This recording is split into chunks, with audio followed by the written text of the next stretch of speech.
Hi everybody, it's Richard here again and welcome to another video. As I have a week off work this week and the weather outside is atrocious and I'm bored out of my head, I thought I would do another video. This time I'm going to look at the singles from the Stranglers. I'm not going to rank them this time because it's too difficult, so I'm just going to show them in order of release. A couple of these are reissues, so they're not all originals. The majority of them are though.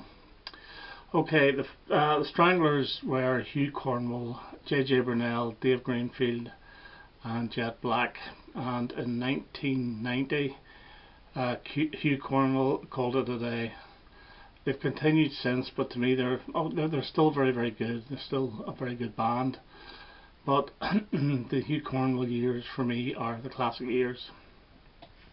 Okay, so the first one up is their debut single, and this is actually my favourite single of theirs, and this is Grip with London Lady as the B-side. Get a Grip on Yourself. This is from the Rattlers Norvegigas album in 1977. It's a brilliant song. Second one up is from 77 and also from the same album, is Peaches, which was banned in the UK, and the double A side of this is Go Body Go, which wasn't on the album, but it was Go Body Go that was featured on Top of the Pops. So another classic Stranglers single. The first one from their second album in 77, and this is Something Better Change. This is a great Stranglers song. It features in all the greatest hits. And I think this is a double A side as well with Straighten Out. I'm not too sure if it was a B side or a double A, but Straighten Out wasn't on the album, but it's still an excellent song. Probably their most most famous of the punk songs is No More Heroes, which is the title track of their second album. Brilliant song. The B-side of this is In the Shadows, which actually was then to feature on their next album, Black and White, so great. The Stranglers were regarded really as a punk band, but a lot of people look back now and I think they're a little bit more than that. Personally, I always thought of the Stranglers as a punk version of the Doors because a lot of their music was very keyboard heavy. But anyway, we'll fire on here, and the next one was a standalone single from 1978, and that is 5 minutes. And this is a great wee rocker as well. Rocket to the Moon is the B-side, which wasn't on any LP either. So 5 minutes from 78. And then we have the brilliant Nice and Sleazy with Shut Up as the B-side. Nice and Sleazy featured on their next album, Black and White, which is probably their second best album behind Rattlers Norvegigas. Now, whenever you bought copies of Black and White, you got a free single with them, and this was well, I suppose it really was a standalone single, but you did get a free single. I don't know whether it came in a picture sleeve, but it was also released on its own, and that is their version of Baccarat and David's Walk On By. And this is the finest example of how I think these actually sound like the Doors, because the first 2 minutes is the song and then it goes off on about a 5 minute keyboard noodle, and it's really good. So Walk On By from 78. 79 came along, and the first single from their Raven album, and that is Duchess, another fantastic song, and I think the video for this was also banned. Also on the same album we had Nuclear Device, which is another great number, and the Raven would probably be my third favourite album of theirs. And the third single from that, and it's really like an EP, and this featured on Top of the Pops.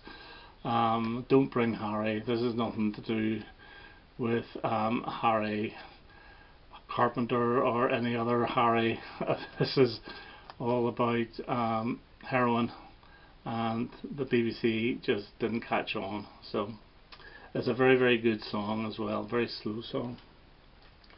1980 and standalone single was Bear Cage. It's okay, it's not bad. It features on the singles 77 to 82 album, as does another standalone single, which is Who Wants the World, and again, it's not a bad song.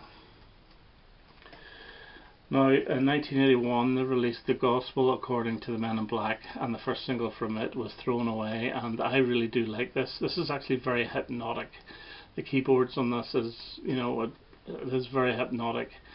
It didn't do too well. I remember seeing this on Top of the Pops as well, or maybe it was the next one, I'm not sure, but Thrown Away is a really good single. It never features in very many of the greatest hits. I don't think I've actually seen it on any of the greatest hits.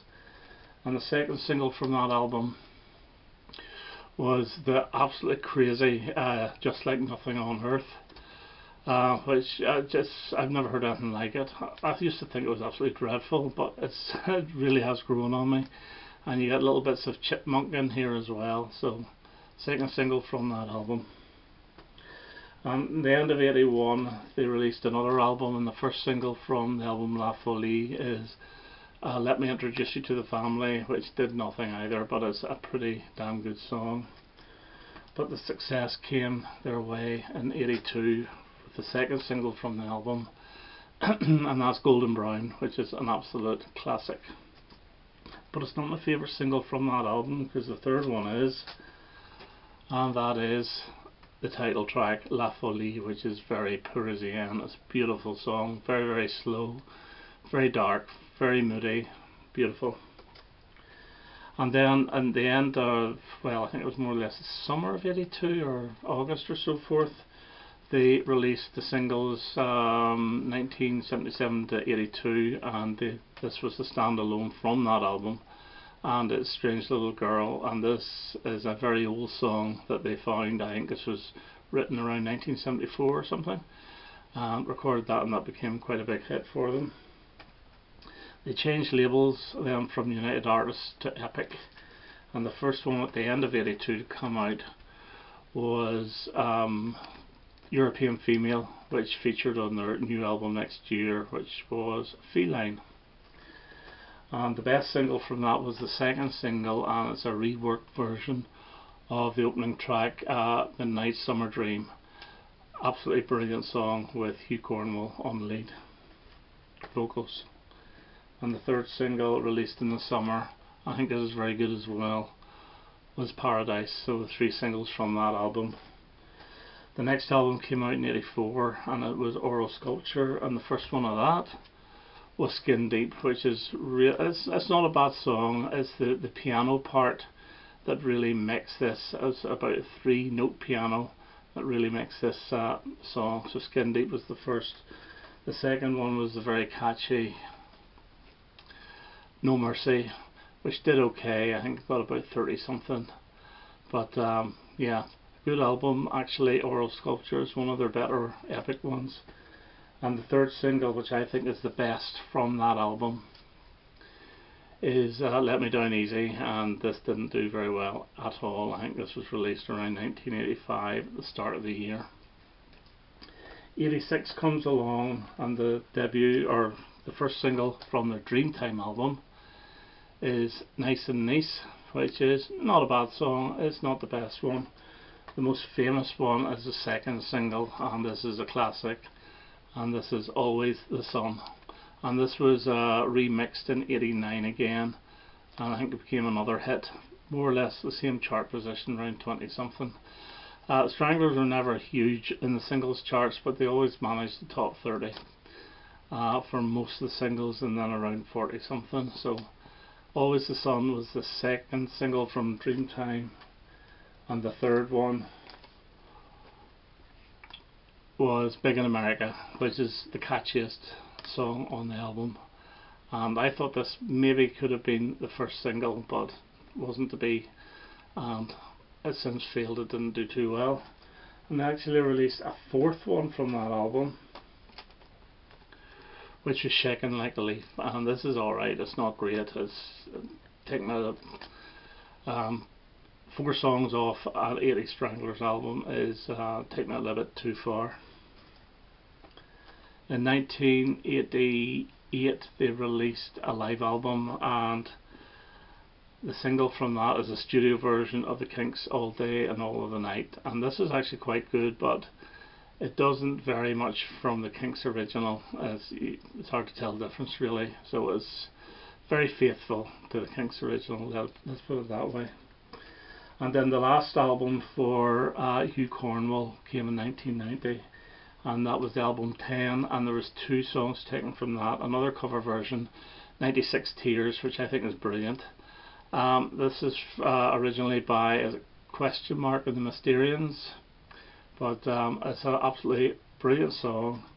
And the final song from that album is, well, it's not the final song on the album, but it's the final single, sorry, from that album, is Sweet Smell of Success, which is not a bad song. It's actually quite a funky number. So those are the Stranglers singles from 77 to 1990. I think they're a very, very good band. I don't think they get enough credibility. Whenever you talk about punk, people talk about the Sex Pistols, the Clash. The Stranglers for me were up there, and I think that they actually had the best punk album of the lot, which was Rattlers Norvegigas, but that's my own personal opinion. So that's me for now. I hope to have another video soon, and if the weather stays like that, I certainly will have another video soon. Okay now, all the best. Bye bye.